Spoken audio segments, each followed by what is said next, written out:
আমাদের প্রথম দিনের অনুষ্ঠান বিমানবন্দর থেকে ৩০০ ফিট রাস্তার অভ্যর্থনাস্থল, সেখান থেকে দেশনেত্রী বেগম খালেদা জিয়াকে দেখতে যাওয়া এভার কেয়ার হাসপাতাল থেকে তিনি সরাসরি বাসভবনে চলে আসবেন। তখন বিমানবন্দর সড়ক হয়ে কাকলের মোড় হয়ে গুলশান ২ নম্বর হয়ে তিনি বাসভবনে চলে আসবেন। ২৬ তারিখ শুক্রবার বাদ জুম্মা তিনি বাসভবন থেকে রওনা হয়ে প্রথমে শহীদ জিয়ার মাজার জিয়ারত করবেন এবং সেখান থেকে জাতীয় স্মৃতিসৌধে তিনি শ্রদ্ধা জ্ঞাপন করতে যাবেন। এটা ২৬ তারিখ। ২৭ তারিখের প্রোগ্রাম আপনারা পরে জানবেন।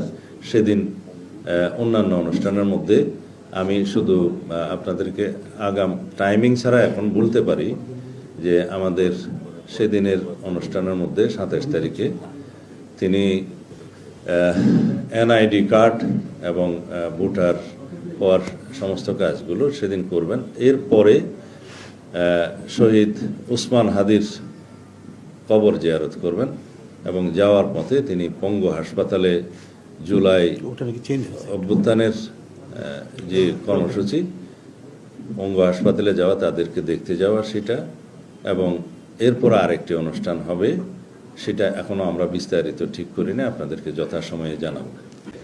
২৬ তারিখে বাদ জুম্মা তিনি বাসভবন থেকে রওনা দিয়ে প্রথমে শহীদ জিয়ার মাজার এবং সেখান থেকে জাতীয় স্মৃতিসৌধ শ্রদ্ধা জ্ঞাপন, এইটুক ২৬ তারিখের অনুষ্ঠান।